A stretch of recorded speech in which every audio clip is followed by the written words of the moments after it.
This guy gwoli naye mu relationship tawulira nti sometimes nti amwa burden yeah chima chiwe chivuga nti nkugambye wali tukesa ni muleka ndi yumu nakola kiche babaze nambuza kitsoke kati wali ebintu ebitamalira budde ebitacyakumalira nzirawo ebintu ndaba bidabe nchemanyi wali bayo omuntu nga kan kama nantegeera ostegeera so ayinza okumala ne time nga tazze era tuli awo nti linnya naye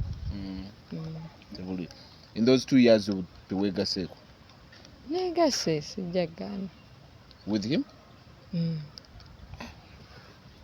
kupika nnyo era nanti like noti buli chovola nkugambye ntukayisa ni mugamba gendo nyumirwe n'abantu okunyumirwa maye vubuka basange abawala kine bina kinyirira bavubuka segeera bina kikulumba ndijange era sirina natono era munda bandi mutono so baso kitegani ngamba yagala kwana ize naye nja kufirira mbuliri bakusibe ya baloze nti guyakusse kumbe time ebadde etuuse bakusibe mesa gambo so mwana w'abandi nanti abamwe babanda ntaddeko kino ekintu kibatiisa nnyo naye kinyamaka ate wali oluwi nafuna olaba zino zonna kanula zino kumikono olaba zino zonna mpiso eza drug yabalwa bakingamba zino zonna mpiso kati eri enyambako dhani obutafuna glucose ne gundi tuli ku The Truth Media, just go subscribe, like, follow. Tuli ku speed ya yiri nnyo saawa zizo wogirabira zeze saawa entuufu ezakawera gwe kakkana bukkakanyi ndine ddaya nali wano ne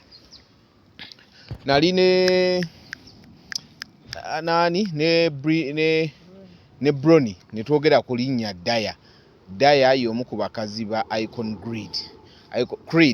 Creed nengamba nja kunoonya ku Daya ambuulire abawala basatu ku mulenzi omu ki abawala mwagwe ebbeeyi temukyalinamu nsa abawala basatu alimu nga mwemanyi ng'ate muyomba va ku mukabba wange mwagwe ebbeeyi teri ayombera musajja ate mwali ku video nga muyomba video nzirina ng'ogamba lala nze sebo maama nze namba emu gwe gy'olibeerayo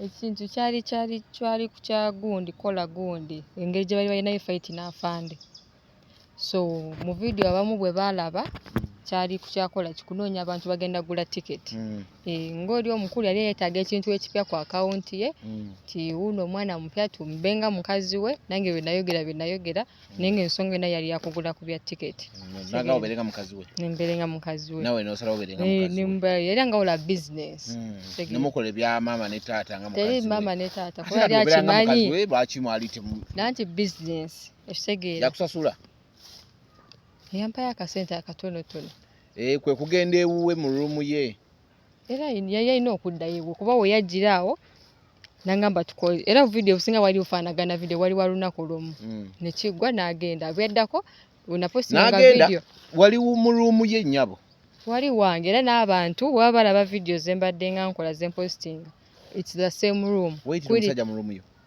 yajja toliwo abantu bangi yete mu video tulaba mugwe we kange engeri gyo nejo yambadde molaga nti abwento wenyambala we ateri gwali guwedde no ninga lala no gamba lala ke ono musajja ke mukwatirako byonna byali byalwali naye teri alwanira Creed era singa twali tulwana singa lala avuddeyo Brony singa avudde singa nange Brony yagamba wano mu bantu ngabo kube yali ati gwendoza gwe mukazi we asiri mukazi we nina omusajja kati weganya Icon Creed akala aveeyo eri ensawa gambe banedda ya mukazi wange ajja aveeyo bwekiri entalo ku TikTok mwe baana muzina kubeera za relationships zokka kwe basajja nze birayi kati nze nebyo byogamba ndi mukazi we mbadde mbiyabuulizi naye tuva twakola business neggwa bwe twakoma obadde oli akatokimanyi tuli mukazi we mbadde sikiwulira mbadde sifiiringa mbadde simanyi musajja yabagatta kakota basatu ani tebani gwe bagatta waliwo omuntu golaba akugatta naye lwaki tewagenda wa Creed gye mwakolera videos wa Creed nanti yagamba wano wendi ewange walungiko environment nnungi ate wasirifu thani eri balinayo studio babeera bayimba baba bawoggana talina wuwe temanyi era omuntu nga mulamu alina obbanga alina gy'asula n'akyanga mulamu. Lwaki si gye yakutwala ewuwe? Yaŋŋamba bya bintu bya mangu mangu tukolaawo vidiyo agende. Lwaki wamugamba owayinza saagala privacy yange wange njagala katugende ewuwo? Yani yalemerako neŋŋamba ate n'engeri nti waliwo yali amumanyi mukwano gwe nnyo sister wange. Ngamba nga sirina buzibu. Nze gwe gwali ekibulooka. Ya business yamugamba gomanyi ngenda kuwa sister wange muwala muntu mulamu ofulenti mukazi we. Abana ba TikTok omunsesa. Olina emyaka emeka Gudaya? Ndina emyaka emikulukulu. Okutandika olwanira abasajja olina emyaka emeka? Sirwanira sha. Okyasoma? Nsoma. Sirwanira omusajja. Laba nze okulwanira omusajja kikyoba ontaddemu even bw'oba tosobola ku affordinga Minute Maid. Tosobola ku affordinga kyamisana. Ongambe nti nze nkulwanire. Kitegeera. Kulita sola Minute Maid nakyo. Tiyakuwayo yadde akokulya. Ate bwe twogerako nate ye layini gy'oleese. Anati ngamba nti saalwanira basajja kale nti nsoma. Kitegeera. Ate olina kuŋŋambye. If he cannot afford Minute Maid owe $2,500. Osanga abatalinamu ssente.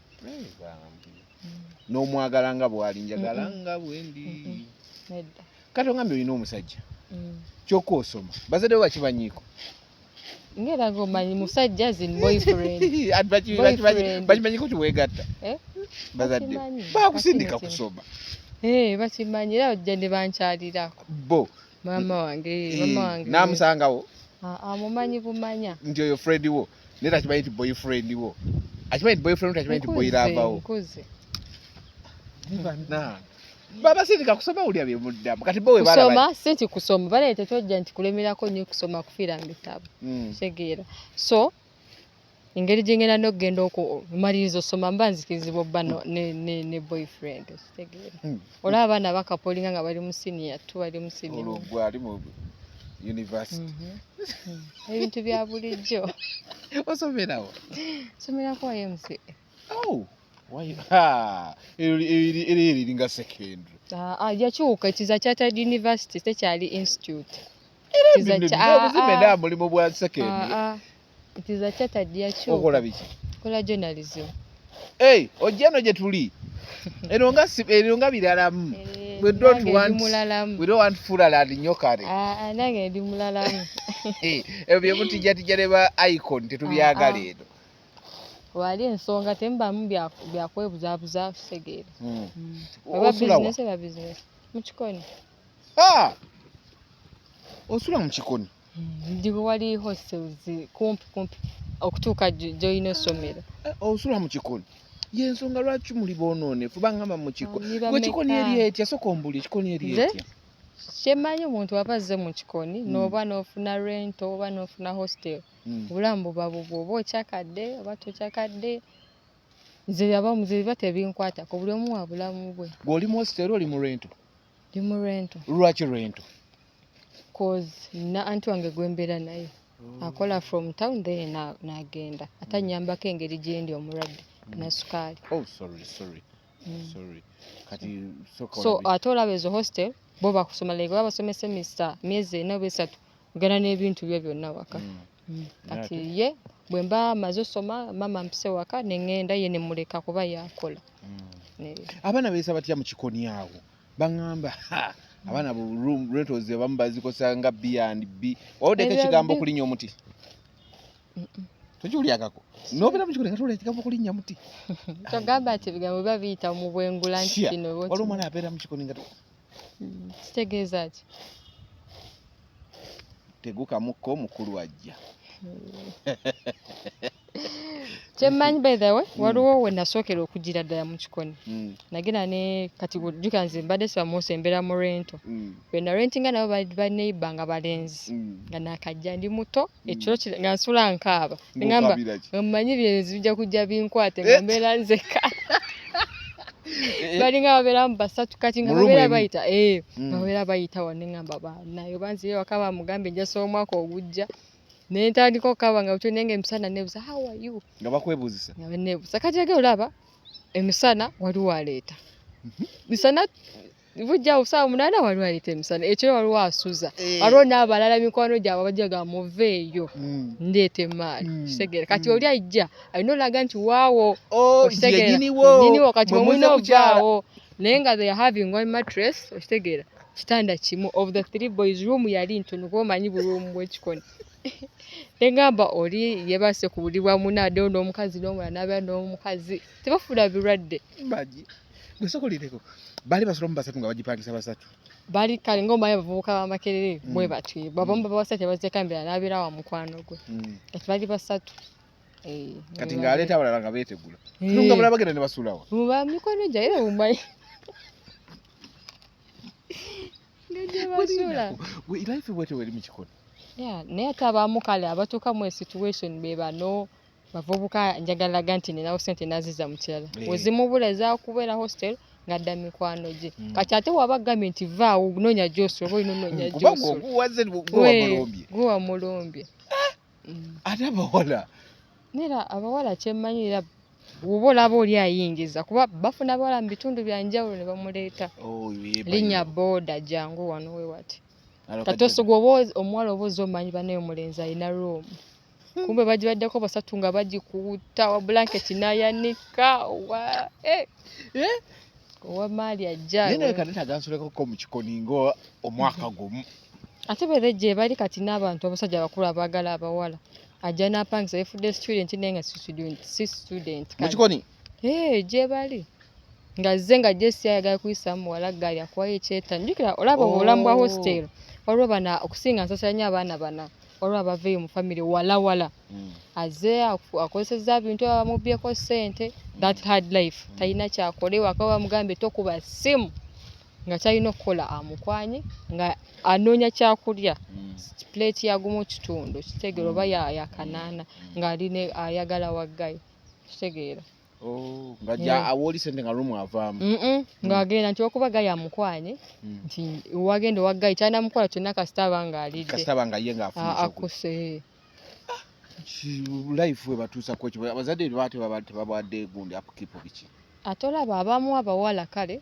oli ajja nga baagala kwegomba life y'oli omwana tomanya akikoleredde atya kitegeera kiba kirungi n'oba mukakamu biri ebintu babikolera mpola oba oli alina screen oba alina tv oba kitanda kirungi nawe ojja kifuna naye bw'oyagala ogezaako amangu abalwala addamu kwetunda bwe bityo so ekikoni is fine just kubanga omanyi kyoyagala kati nze every Saturday and Sunday nobeera waka mama nga yakingamba oba kubamanyi life eyo si nnyangu n'okudda ewaka nefuna ku muceere nefuna ku nnyaanya nefuna ku mugaati olumu ndaba nga tebanyega nenejjirayo nga soogedde naye nkuba esinga munnaye najjayo kaawo kantu olaba oze wakolaba tebanyega era waliwo olumu embeera nga njabisi nyawo booda nentuka mukadde n'agisasula kati gwoba olina mukadde akufaako obwatu ng'oyabika olwo bano abalala be batafaako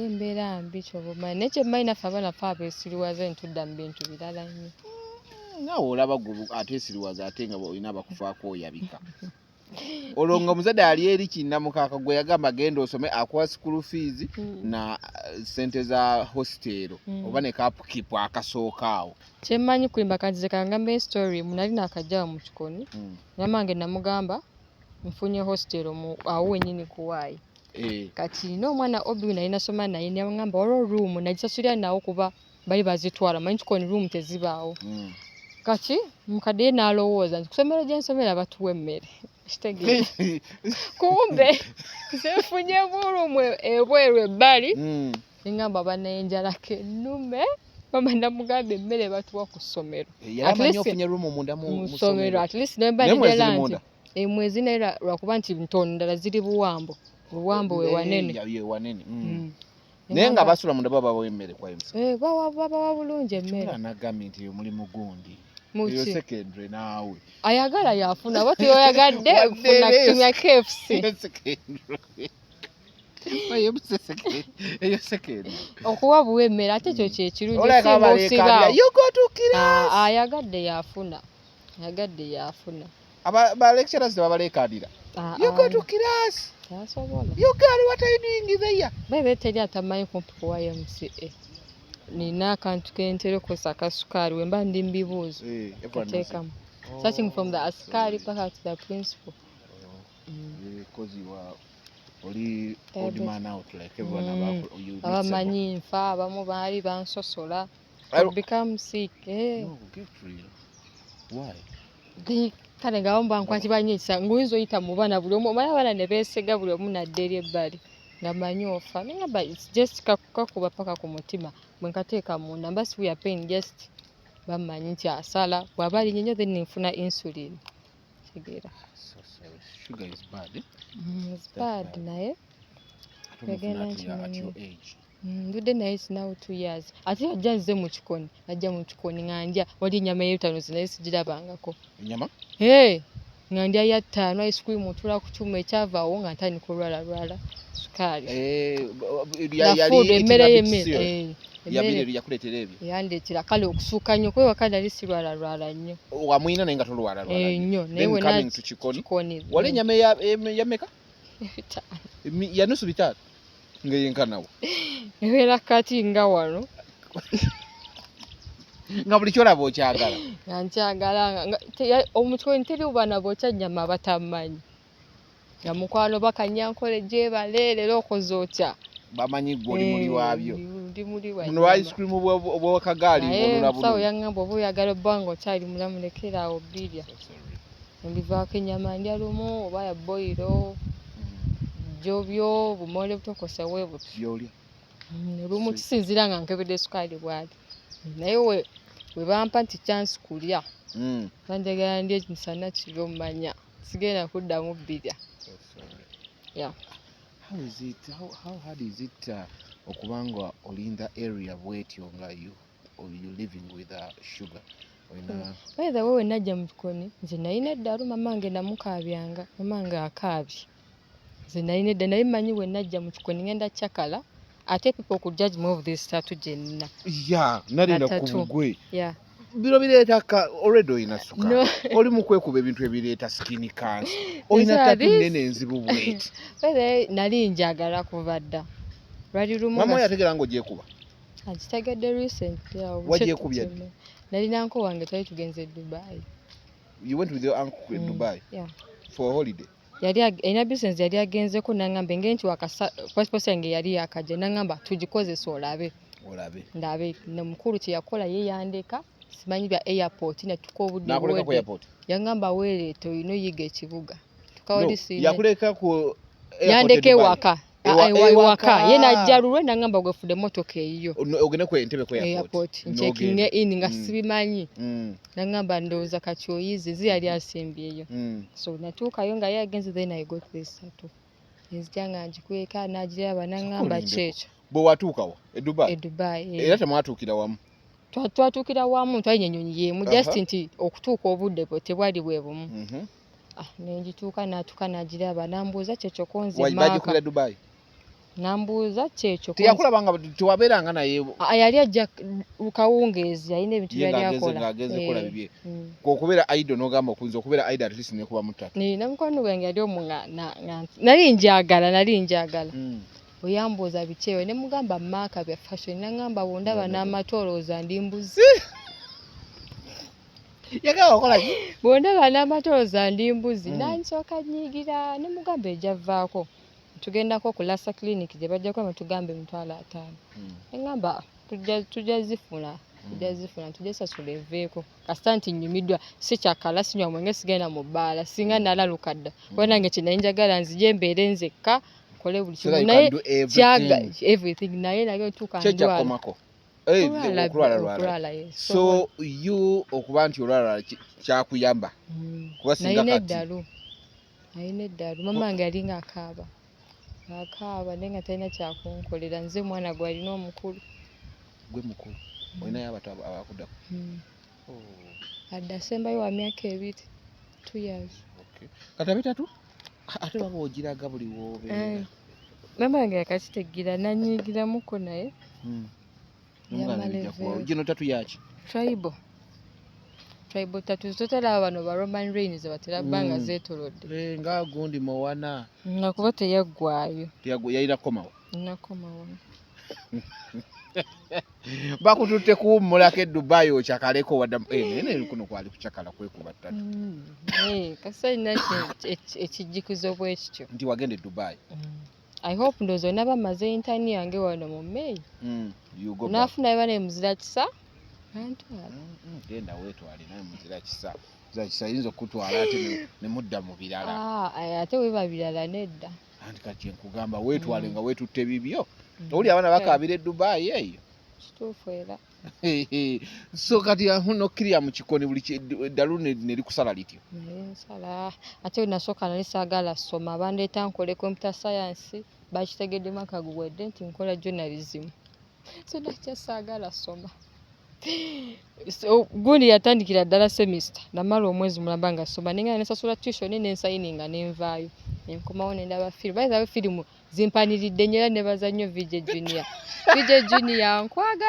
nkwagala nnyo simanyi wendi kusanga nze gwolaba wanzikakanya n'omutima gwange gwonna teri firimu efuluma nga sinnagiraba wano bagenze mu kilabu jangu tumye ku mwenge VJ Junior yatadde empya munno wakingandaba ye naye tomanya we naba nteredde nja kukola ntakalemuko ebyo kati okusoma watandika okwagala oba ntandise kwagala wano nga kuggwa nga tugenze mu intano kati ana abadde akolera luli ebibuuzo biki ebyo banja adabyekolera like how ng'okopira bayibe nafunayo retake eri ebbanga nalisoma nga sibitegeera kubanga wali tosoma namala omwezi mabanga soma kati nalaba nga batandise okunkubira amasimu gwe nga tojja biki nga nakubira alekikyalo nagamba gwe nga tojja tosayininga nebagamba they didn't have your parents numbers nateekayo yange nebakuba neŋŋamba kaŋŋende waliwo omukono we bamuyita mase naŋŋamba tandika okubeera nga ŋŋenda kati awo nafunira emikwano kuba nali sidda nnyo mikwano ate wandigifunye ote nga wali tosoma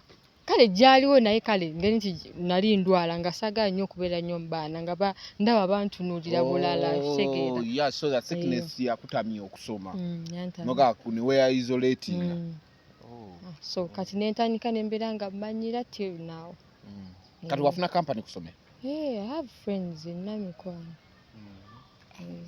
kati wafuna emikwano mwafunira ne Adred ne gwe mulwanira naye omusajja ate still era naye except gundi sister wange yamugamba oyo n'omwana gw'olaba tumukwatanga kalira ng'agamba icon namugamba oba okola ebintu byonna tomuuza mu ntalo oba biki byonna oba okola zirayivu zo okulaba ogamba lala nze mukyala mukulu yali aŋŋamba njogere yaragamba byogere naye n'omugamba ngira okola ne lala akuddiza lala waddalu waliwo atamanyi lala nti waddalu ate balabe nga muli babiri era nawe n'otekayo caption mukyala mukulu ayatera bikola oli lala tewumutegeera status yange yes you check your status kwenna birabye dalu kati just nti abantu ate n'ekirala people mulekerawo wemba nkoze live oba mpoeseza mulekerawo kumbuza kwidi alina akawunti ye mumugende eri mu oba gye bamulayikinga oba mumubuuze mulekerawo mumbuza zesebeera naye mbeera nzekka kitegeera naye omuntu opostinze osuubira comments ennungi wezi creed kati okubuuza creed comment ebambi nanti nkoyo kiddaddamu buli kasade bwenkola live mbagamba bannaye siba na creed kitegeera creed temwegatangako tegatangako wegata namulala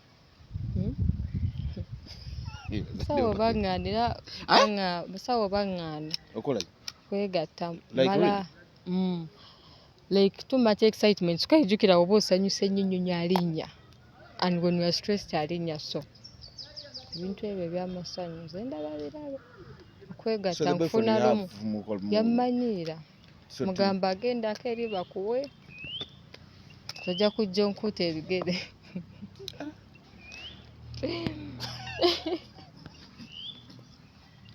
no it's sad but ebintu byoyogera binsesa no like by the way it's sad kintu kyoyogera kibi naye oba kiri naye ekituufu kiri nti omubiri gwange ndi munafu that's why nti oba olumu wemba waggulu nyambadde open wansi nyambala kintu kinenenene olumu kale empiso mba saagala lagabw ebityo so kati nzire ku musajja akubye ekyuma akubye ki adde ku nze nga tamanyi so nange mba ntya funayo ka Robert Digital nga kayala abo nno nga bazibu banga gundi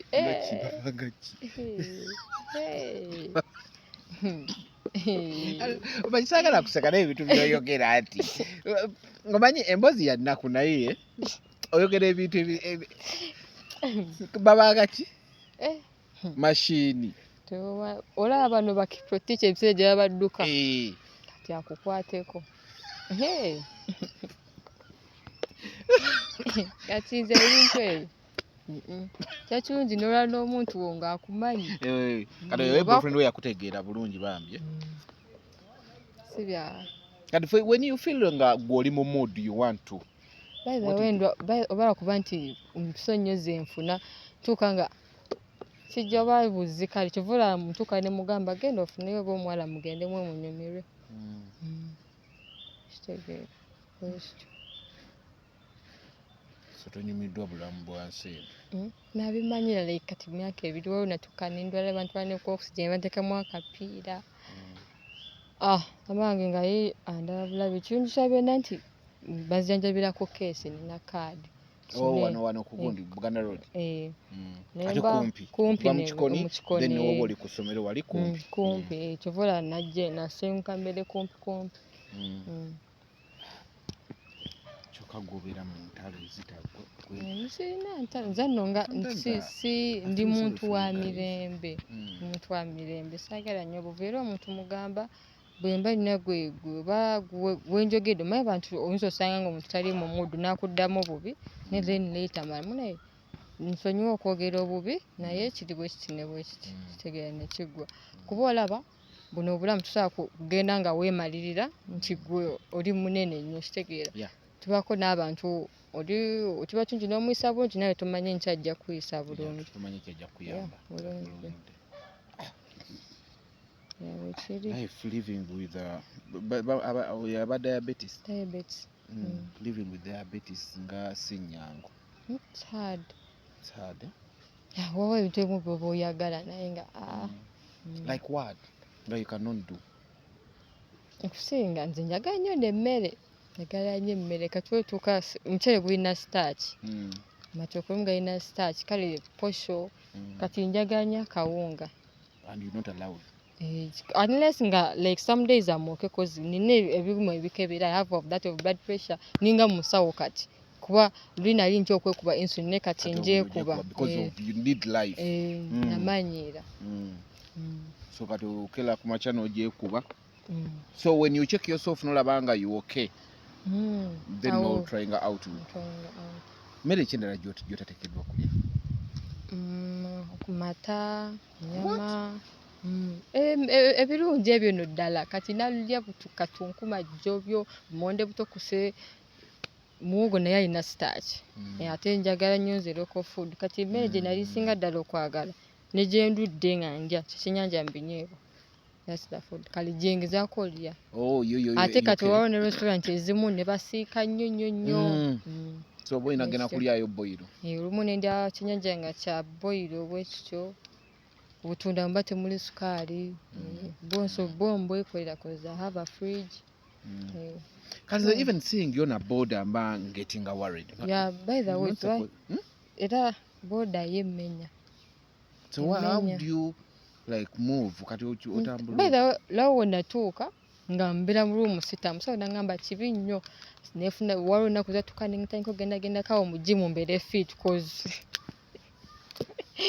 siti kola mubiri kamagulu just better fit cause kyali kisuuse nga mbeera mu room sitambula kulya kwebaka kubeera ku film kulya kwebaka nga kati nga ate ekyo kindetera nnyo okulwala ng'omubiri sigukozesa mba wamu nangamba omusana nga mwino nyumya ne ku bantu negobera wamu kitegeera si kirungi obe kale otandika no down otandika okulowooza stress ne zijja namugamba kale nja kikola era those friends of mine bambereddewo nnyo have a group of bajjanga at my place netufumba nandi mulwadde olubaba balaba mbuze oyo balaga mbulidde ddala wiiki nnaku nga soogera kuba mba ndwadde siba nakusimu olaba bazze dola tuze ne banjolezaako netufumba bamala ne bagenda so communications noze ejjako nga sukali alinnye kale nfuna nnyo panics tuuka ntandika okakana ate mba sigiridde mu budde tekyo kibawaasi kati saawa zino tufune ekyokulya ndi bulungi nze ndi bulungi I wouldn't want to be here n'ofunamu ka panic. Ndi bulungi. Okay. Okay. Kati mmere ki gy'olya ng'omuntu? Yabumonde butokose. Obwa boiro? Boiro butekamu ku munnyo oba ne ku muzigo. Sirya buto. Then olumu solyayo piraawo ndya ku muceere. Olw'olumu? That's once in a while. Ate kati mostly bwe mba ndi waka. Mwema mukala afaayo nnyo n'anfuna n'angamba kale wadde olidde lumu ne kale y'emmere esigalamu bukatu nkuma kuba yankaka. Okay. Had tried herbal. As a mama ayagala obeere. Ngala tugezezaako buli herbal ensobi gye twakola. Twali tetumanyiza mamange yangamba olwalako siri mutolala sukaali. Yangamba sukaali aluma bubi. Before knowing nti omwina nze nga ndi musanyufu ngamba omuntu mponya okukola emirimu nga simanyi sukaali kyeki naye olaba ndwala siwona simanyi biki bikinzimba naye yali tamanyi mpaka omusawo ng'alaba tugende eno kati nsobola olwala typhoid ntuuka mu ddwaliro nga sirina typhoid naye nga sukaali ayitidde mu that situation ngenda olaba ndwala lwala nzimba amagulu ntandika okupanikinga nkankana nangamba kiki nangamba tugende mu ddwaliro ntandika olwala ne twasipendinga nnyo ssente nga sinafuna kaadi ndwala nnyo kwe nafuna ne banfunira omusawo ng'ate kati ensobi gye twakola twatandika lino ddagala zzungu twagenda okutandika okufuna herbal it's really too late nina diabetes type 2. No, hold on. Herbal works better than some senti akola abamu bali bagamba bali bangombe bakugumya oba bayangamba ekituufu nti engeri gye ndi omuntu asobola owona segera I try that herbal nze nenva ku buli kimu nga nsigaza firimu nengamba kankole bangambye neninda so mpone naye nga ngamba kankireke mukama n'aba nsasidde ndiwona. When did they realize nti olina diabetes? It's now 2 years. 2 years. 2 years. That's 2023? 2023 years. Kuba tutandika 2025. So naye kati amused nsobola oseka olaba nagenzeko ne wabalala nakulabye ng'omukyaliddeko maze sitera tambula naye bambi abadde mulwadde by the way nagendayo yampita nangamba ali mwadde nengenda nemulaba bajja ne bekyalira nga bombi balwadde badde baagala kuntambuzaako eyo nengamba kakidda yaagwe mulabe mugamba nsobola siri munafu siri munafu naye kintu kyesagala abantu okunsasa jja tukanga kuwa kulembeza kati nze nkole ntya because already temanyi njabba bulungi olaba you'll be fine but already okintaddemu kati I'm feeling sorry ate kati ate gwe kyosinga obutaagala nange munewe mba mulwadde mba saagala muntu kunsaasira mbanga oba ogamba oba kiki ate mamange wansasira nkaabe ekyejo kijjira ddala mba sijja wona era yiwe mba ndodde tatawana kujja kozi abagenda kumekinga ate ye kale yeraliikirira nnyo agamba naye omwana wange zigwa alina omukulu mwana wange biki. Did they tell you the cause yava kuki for you to get diabetes? I think of side of the dad. Oh yeah. Java. Cause high school blah blah kale nali ndwala naye nga si kutuuka ku ekyo nti sukaali. Okay, did they know ne batekinga test nga bukyali wano? Test bakoze buli wamu funedde buli ddagala buli kimu naye nga yeye lumwatuka like for some weeks nga ndi bulungi. By the way bino ebintu bijja osobeerawo n'onyiga ng'oli stress olina issues segeera nga tomanyinako oba olina ekintu kyeweraliikiriddeko ng'alina. Tewaba se kati banywa soda mirinda fruit waka waliwo watuuka nga ali mu 2 point talina kwambuka talina kusukka nnyo talina kusukka nnyo ate talina kukka nnyo so olina kubeera awo so bwakangonywa bw'aba ali wansi nnyo nywa mirinda fruit then waliwo ne busweets bwe bampa sweets babutunda mu maduuka bunomo era nina katoni yange mirinda fruit box yange ya insulin mazzi ne busweet katate bwayambuka era nina kaziire then ne insulin naye mufuna kaziire kaziire asalako oyo akawanga tabu munnaye mama wange akukakatula nagamba munyunzi nawo natuka nga munywanga amazzi nga mpulira nkooye njagala wona nkole ku ddalu kati nze praying ngo obeere bulungi gwe kikuluma tokola ku ddalu nze gambe nalina eddalu naye nga simanyi gye liva manyi nga oba ng'ekintu kijja nikigamba tandika genda otawanya abantu nga nze mama nga bamuyita ku ssomero ng'abeera mama nga omwana wange kikyonswaza kyokka naye nga bagamba naye olaba like kati ndi mukakana kati naabo abaana ababeera eyo n'agamba omwana akoze nnyo period etuuka liba ddalu naye atukanakakana segerawo n'ekyo ye kyagamba kino naye njagala kikolako kankikole ate omuntu yenna oba olina okwegenza tolina sukka nnyo. Don't you feel like a little bit touching olaba your friends bagenda out bafuluma bagenda nga gwe era kibawo oba nkaka naye kozi olaba area mwosula mwobeera abaana gaba masanyu most of the time cause bethe newembeera ndi kumpi ne gate kati bantu beggulira oba owulira saa 8 kiro buki baba bagulawo baba out besudde oba batamidde kale osanga oli agamba nsitulaawe bityo nanti kati olaba olumu nebakanye emisana ebutuka ekiro nga sirina tulondeko firimu bampulira bulungi bafuuka asikaali. That's one hell of a life. Yeah, naye I'm okay naterera katulaba even I can do TikTok naye luli na account yali terina manya yali manya malala yasagala ntu nnyo kummanya we bati lwaki olwo nga like that then Creed nangamba engera equipa abantu bakutegedde they should change a name notekayo erinnya eddala okisegezo kyusiza recently ne mugamba neze bintu sibisobola TikTok baba baagala nnyo abaana bakuzintu byakuzina bikisibisobola namugamba sibisobola ngamba go postinga ekyo obona abo osobodde namugamba kale atoli sister wange yali yasinga okungumya ngamba namugamba engeri gwe gyobaluddemu osanga muntu mulamu yani bamuyita Nick sister ku side of the dad iye amanyi nnyo bakwidi namugamba kale nze nayigana kwidira kuba nti neesiza ono omumanyi Nick samulabako ku Gaza Nation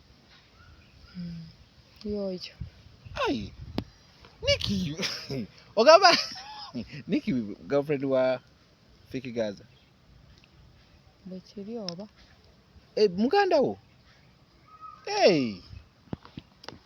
nele tukuze family akulidde erinze nnyo nkulidde nnyo wa maama omange wamma kyabanguyira okwataga Nick mumanyi yoyo Naki nga weewuunya walaba ki iyo tuveeye wa Nick namulaba wa Gaza boss mbadde nange nekanga by the way twaddemu kwogera recently era ku bya Creed balayi maze nze nali nesamba buli omu kagambe omuntu gwenjogera naye mama wange anti wange na anko wange kati Nick nakunoonya ndoza yalaba video kubuzie takyabeera eri wataata wawe yava ngomanye omwana bakiyita batya bwe batyo amayuse teyamayuka yasalawo akule byonna anti abazadde babagamba omayuso bamukiriza bulungi bwekityo nagamba nabikuteekamu namugamba nze nno ntya kamera sobola ebyo bintu nange embeera njagala njigeko ku zino okwo nakulabye ng'ogezaako naye ng'abazina neŋŋamba galeke sisobola ekyo kituufu sobola neŋŋamba galeke naye ng'owulira nange nkimanyi sisobola kene kirala abantu balekeo okunvomera empumi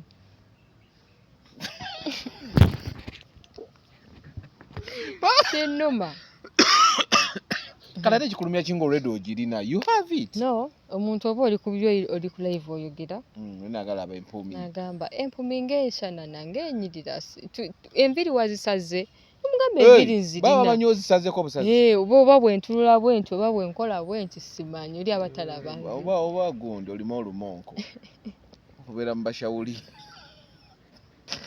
kaviri katandikireno mu makati yo njirina era tegenda vaawo tegenda kwaki naye nkimanyi tebalina kunzijukiza nti nina empumi bintu ki byomisinga ng'omuntu nga wali before nga all this tebinnabaawo nga owulira nali njagala nnyo kale gendako kutuwa tours nga bino bibaasi biki kati betobisobola ekyo kituufu kati sisobola tobisobola era ebyo byo bijje ne mu mutwe oba simanyi wuga even n'ekintu kyendandyagadde kwe kuwugala kuba empewo empusa bubi naye nakyo nkyagala olaba omuntu ali okeera emuyisa bubi nga avudde mu swimming ate kati njagala nnyo okuwuga n'emmere nga tugenze abantu njagala nnyo emmere y'abangi nga mutudde wali nga mukuba emmere ate awondye naye emmere y'obwomu naye emenya your food is so sensitive you cannot take boiled naye like wemba nsanze abantu saa bazibwalira nti ate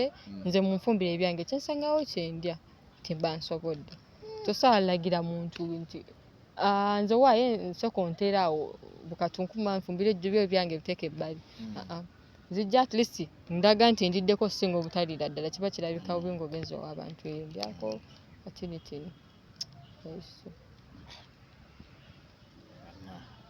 so abagamba nti kwirinda ali baneesisobola ate n'ekintu nti relationships banjagala muntu nga mukakkamu sagala kuddawo okweraliikirira nti kati wuuyo omulabe nti akoze video n'oli mutima buno bulamu bwange kitegeera mba nina okufaayo neme kudda nnyo ku kintu ate ku ebyo kitegeeza sukaali yakulemesa relationships obawo n'omuntu ng'omwagala nnyo nga mazima n'oba olabe na muntu yenna ng'owulira obujja nzi kiba ntandika kale owulira obubi stress ayikofuna stress ate n'ogwobuuza nti ate akuddamu bubi nsagala nze okumboggolera onkuba oluyisagala nanti waliwo kale abantu aboogera obubi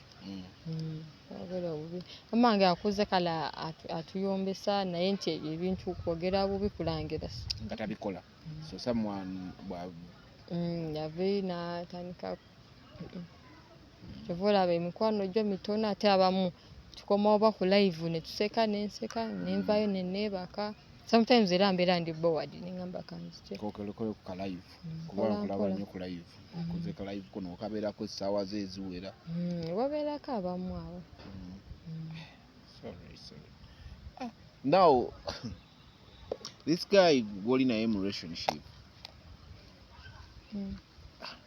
bankibuuze ntya tawulira nti sometimes nti amwe burden kiwa kiva nti nkugambye waliwo tukesera nemuleka ndi buli nakola kiki babaze nambuzaako kisoke kati waliwo ebintu ebitammalira budde nzirawo ebintu ndaba birabe kyemanyi walibayo omuntu nga kanikama nantegeera okitegeera so ayinza okumala ne time nga tazze era tuli awo nti linnye naye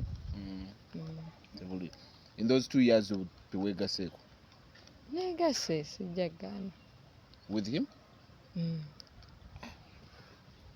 kupika nnyo era nanti like noti buli kyovola nkugambye ntukaisa nimugamba genda onyumirwe n'abantu okunyumirwa maye abavubuka basange abawala kiina ebbina kinyirira bavubuka kitegeera ebbina kikuluma ndyange era sirina nina ttono era mundaba ndi mutono sobola alaba mbadde wenakola mbadde nnyo mbalenzi kati bweba bakozesa ezo koodi tasobola kujja eri nonimbisa koodi yo bwekyo kitegeera bansi okitegeera nengamba yagala kwana ize naye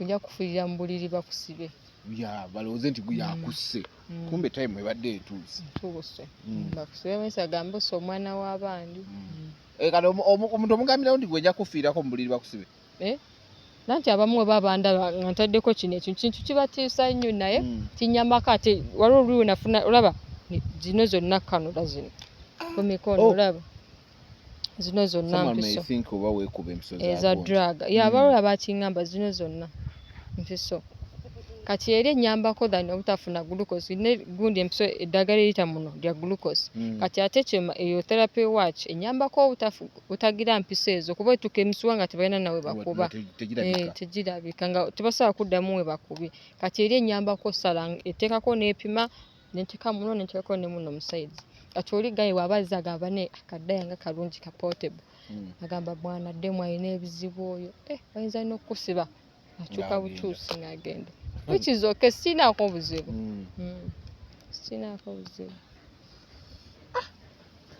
life olaba nze mbeera bubezi nga sinaamu kasente nempulira nga ensi ngikooyi. So when your mom made a statement ya omuntu okulwala sukaali wakiri olwala siriimu kozi bagenda bagamba sukaali mubi sukaali kaseera tabukalero osanyuke nkya ne bagamba ali bubi bamututte naye wasirimu abeera kumpekeze n'alya n'anywa naye sukaali tumunaye tulya kino tokola ki tukamu kungi nnyo nze naye situwulyanga nakiwako nengamba olaba maama ali mukaba ayogera simabiti ntandika nange okutendali nze ndi mu ssanyu nga ngamba mponye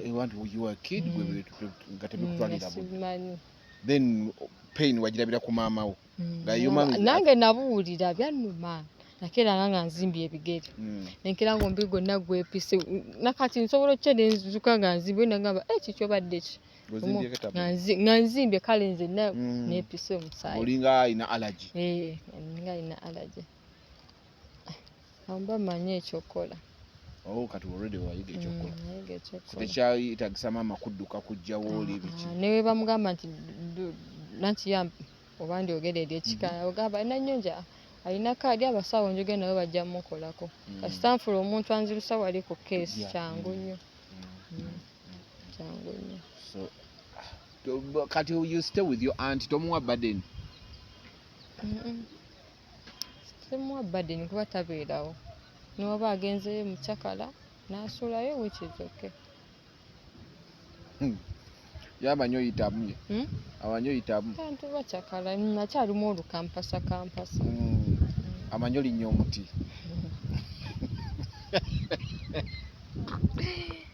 nagamba omanyi ddala lwaleero mpalampye nawalampa tunamusangayo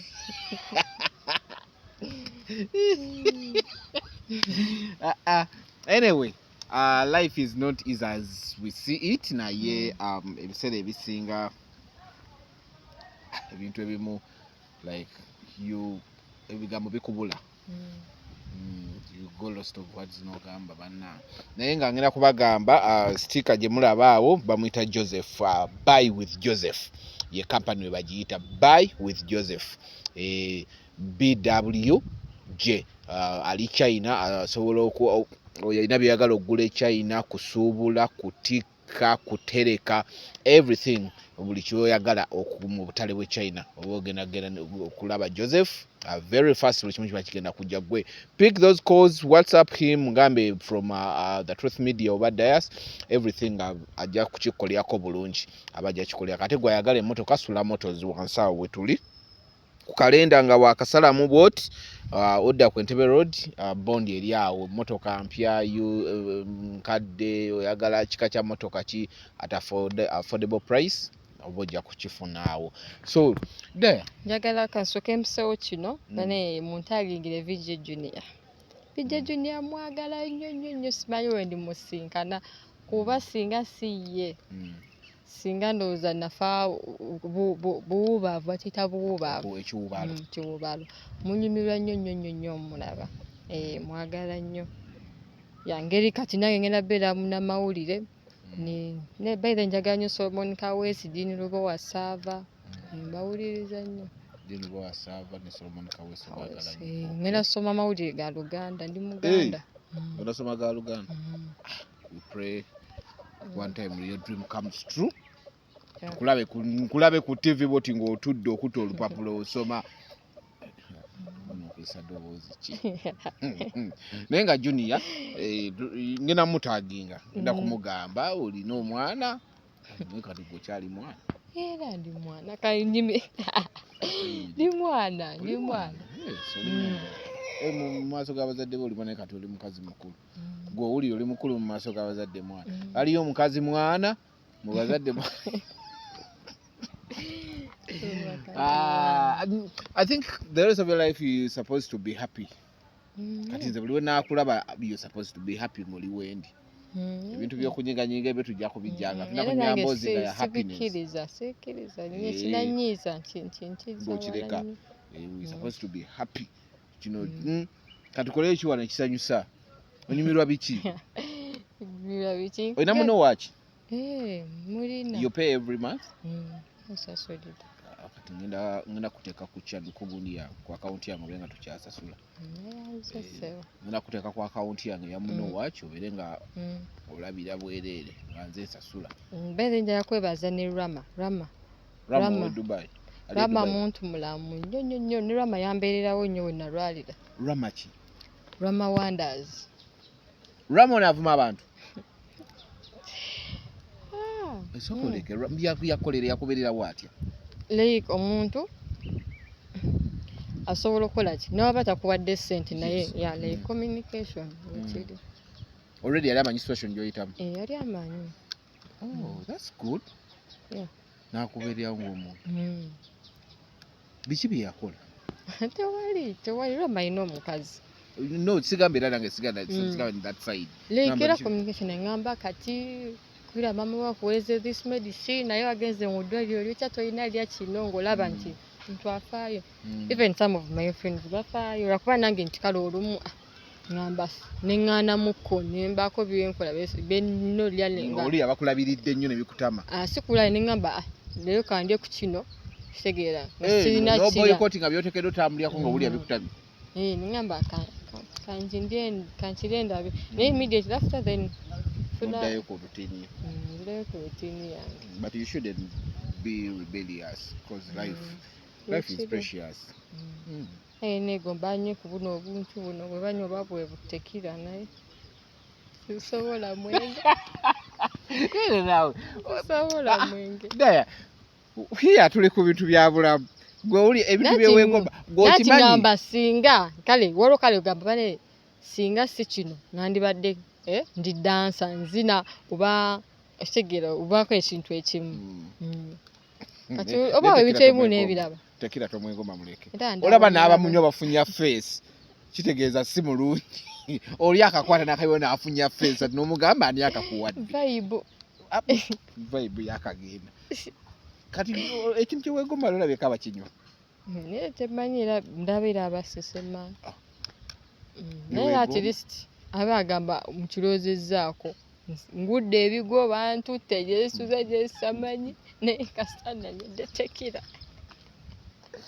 anyway ye life gye tuyitamu oyinza okuba ogimisinga naye nayo si nnungi kiryawo ekituufu mbiraba togyegomba nnyo kiryawo si nnungi abamu basudde mu bizibu people have faced a lot of problems lwa bintu ebyo and some they have no turning point like the go back point agamba yagenda bwekiri so togyegomba nnyo era ndaba ebintu ebimu kati we're supposed to be in agony okay not agony as much agony but don't kwegomba bintu nga tekira kale era mbiraba mbeera okuwona ndaba abantu ne bazina ne banyumirwa naawe n'osanyukamu kale byolaba tiktok ekuboye nodda ku firimu nekubowa neweebaka nogamba kati nkole ki kati then Junior ndoza every after 2 days tutereyo ku firimu yatadde nalese atadde era ndese nfunye ku gundi yatadde treason atadde treason kubanga aliwo n'endala simple action ambalat ya yasembyotekayo ne treason nabi leero atadde then awo kirungi anyway Amber people pass through a lot abantu abalabira awo gwe n'omulaba naye nga byayitamu you cannot imagine so ojja ku TikTok n'ovuma omuntu nga bambi azze just to pass time oba nakufunako excitement gwe n'ovayo n'omuvuma empumi why njagala kwebaza nnyo saka tuve ku mpumi bandoza n'abamu bagera tandika okuba screenshot empumi mugireke era olumu ntera nnyo okwambala wigula kuba zikyali mu round nasibye ate neesukka nzinyambala wigulira ennaku bwoleka nange netulina n'ensoberwa ntera kwambala wigi ng'ebikke bobeera mulabiramu olabayo gye ziri eno si era basaluni be balabayo sente zibakusibira sente mmeka zezimu ne banno era zezimu ezitandikira eri bakusalirako tebasobola gwe enviri babita atya ebiviiri byomalawo banno si byomalawo kirabika Anyway, it's a joke. Like, Wale kwebaza. Mama wange mwagala nnyo, mama wange mwagala nnyo. Buli kimu kyonna. She has been there for you. Nnyo. Ne bano abantu abeefuula nti mikwano gy'abazadde baffe omwana agenze tujja mulabirira. Waliwo omwekolo gwamange namukyawa. Mukama nsonyi bagamba nti tolina terekawo busungu. But sometimes omuntu akola ekintu ekiri extreme. Yeah. Nagenda nenva ewaka. Ne bampa tuition. Nzija no kale ebintu biwanvuwamuko. Entuka ne mugamba baagala ssente zaki z'obutabo. Kozi yagamba ubeereyo tujja bula kyakulya nkubiraga by those people we batuwe boogera. In front of your parents, beefuula nti basenga naye amazima ga Katonda mu ggulu. If I had not been there for me, sikulaba ku graduation n'oba okutta emmere ngenda gikujjako. Tunudde bwe nti mu kamera. Relax. So, emotional, relax. So those people oba muntu leka kusuubiza kintu kyagenda suubiza. Kitegeera mwana muleke ahasolinga ebyamanye nti talina bantu. Kitegeera. So my mom, than being in front of my parents, no guilt. My Uncle William, yeah, they have been there for me. Nyo. Uncle William yakutwala Dubai. Yeah. Nganda mama wa. Niwe kuba mutatu. So you have memories. Yeah, I have memories, yeah. Ola nti nalinyako ku nnyonyi like that. Naye ndagenda ovaamu nga amatu gannuma. Muki? Mu nnyonyi nali mpunze. Simanyi oba biki simanyi nagenda ovaayo nga amatu gannuma. Nagenda okutuulamu nga enjala ennuma nenkuba buli mmere yali awo. Osaaga oba biki nabirya. Buli kimu. Mbirya naye bambi balina okumbeerawo nnyo. Okay. Yes, abadde Daya. Osobola okwesa Daya official. Yeah, Daya official ku TikTok. TikTok yange. TikTok yo. Yes, go mugere mu following. Omulala olwo sister yange bamuyita Harriet. Onnaba simutumidde ajja kunnyima emmere waka. Mwagala nnyo yanzirako ne Mimi. Yeah. Mwagala nnyo. Asobola kumpa emmere. Ate akuddako yakumpa emmere. Nanti kati yaliyo ali mu vaccine yafu. Then omulala omuto wa myaka 2. Oh, so you guys are 3. Yeah, Mwena bawala. Oh, okay. Enkoko mugera zeeriira. Mama waffe yali ayagala mwana n'asaba Mukama mpa omwana w'ekikadde ananjogeza mu nju. Naye Mukama yamuddamu essaala yalina omwana tuyonya gwe tugabira omwana omulalu alina emyaka 2. Ffenna tukuba ayogera alimba mwana myaka 2 alina ekirimbo. Ffe tumutya. Yagenda ng'asaba ssente saa 7 gwakyo nazuuka mama mpa ssente. Mama tiyakola yamukwata bweru n'amuteeka ku shedi n'amusibirayo. Saa 7 gwakyo n'amugamba n'oddamu.